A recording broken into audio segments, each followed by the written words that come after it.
Hello दोस्तों, नमस्ते। और आप सब लोग कैसे हैं? आशा करती हूँ कि आप सब लोग बहुत खुश हैं, अपनी लाइफ में एंजॉय कर रहे हैं। और मैं भी बस ये दुआ करूँगी कि आप सब लोग स्वस्थ रहें, खुश रहें। तो आज सबसे पहले तो वेलकम आपका मुमताज़ ब्लॉग में। और आज मैं अपने बारे में आपसे और भी बहुत सारी बातें शेयर करूँगी। जैसे कि मैं मायके में थी तो बहुत ज़्यादा शाय थी। तो मतलब जो होता है ना, ओपनली फ्रेंडली जो बिहेवियर होता है, नेचर होता है लोगों का, मेरा थोड़ा सा अलग था। मैं सबसे ओपन नहीं हो पाती थी, बहुत ज़्यादा शाय रहती थी। मेरे घर में भी बहुत ज़्यादा, मतलब जैसे कुछ रिलेटिव्स हैं तो कुछ ना भी कोई प्यार से बोलता था, मतलब आदर सत्कार सब कुछ करती थी मैं। लेकिन उसके अलावा जब मुझे ओपनली उनसे बैठ, मतलब उन्हें मेरे साथ उन लोगों को थोड़ी देर के लिए छोड़ दिया जाए तो मैं उनसे ज़्यादा बातें नहीं कर सकती, कॉन्वर्सेशन नहीं हो पाता था मेरा उनके साथ। क्योंकि पता नहीं क्यों मेरा एक अजीब सा अंदर से था, बहुत ज़्यादा शाय फीलिंग थी कि मैं अगर किसी के पास 2 मिनट के लिए भी खड़ी हूँ तो अरे यार, अब मैं ये बोलूँगी तो उन्हें कैसा लगेगा, अगर मैं वो ऐसी बात बोलूँगी तो वो क्या सोचेंगे मेरे बारे में। बस यही सोचते सोचते मैं कभी किसी के सामने ओपन हो ही नहीं पाई।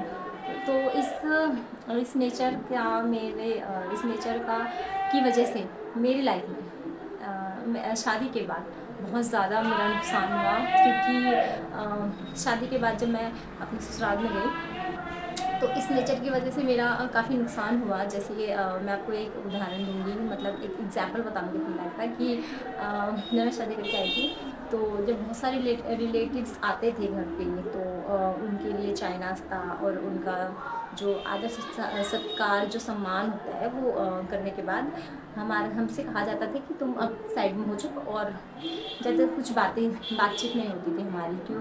क्योंकि अगर वो कुछ बोलेंगे तो मैं कुछ, मतलब जब कुछ पूछता है इंसान को तो हमें भी जवाब देना होता है।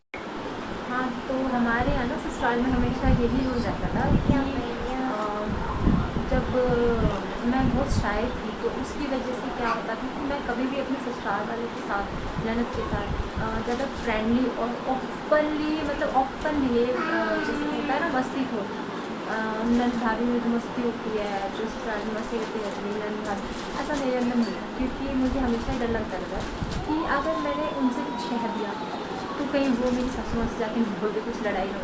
और मेरे अगर कुछ भी बोल दिया मस्ती मजाक में तो कहीं मैं बुरा ना लग जाए, जिसकी वजह से मुझे कोई लड़ाई हो। तो इस चक्कर में मैंने कभी भी कुछ भी किसी के साथ बहुत ज़्यादा फ्रेंडली नेचर नहीं था मेरा। मैं हमेशा इतना रखती थी, मेरा काम हो गया, किसी ने मुझसे कुछ कहा या जो करना था और जो काम से करता था और अपना अलग से बैठती थी। ये कारण था। तो इन कारण की वजह से मेरे ससुराल वालों ने क्या सोचा, ये पागल है, ये तो कुछ करती नहीं है, ज़्यादा किसी से बातें नहीं करती। और मेरा बात ना करने का रीज़न ये है कि मैं मेरे अंदर घमंड है या कुछ, मैं अपने आप को मेरे अंदर कुछ ऐसा है जो मैं दूसरे से कर पाती हूँ बात। बस ये था कि मेरा थोड़ा शाय नेचर था, मैं जल्दी से फ्रेंडली ओपन नहीं हो पाती।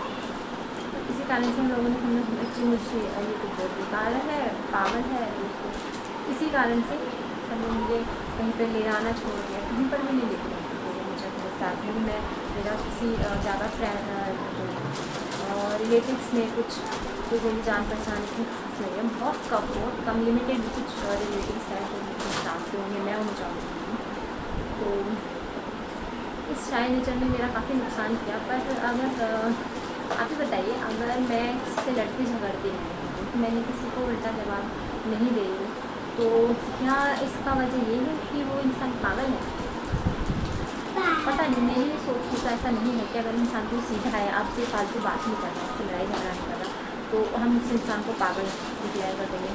तो अगर आपको ऐसा लगता है कि मैंने जो भी कुछ कहा उसमें कुछ आपको गलत लगा या आपको कुछ भी सरस सच्चाई लगी तो प्लीज़ कमेंट में करके ज़रूर बताइएगा कि ये जो मैंने आपसे जितनी भी बातें करी आपको इसमें कितनी सच्चाई लगी। प्लीज़ कमेंट में बताइएगा।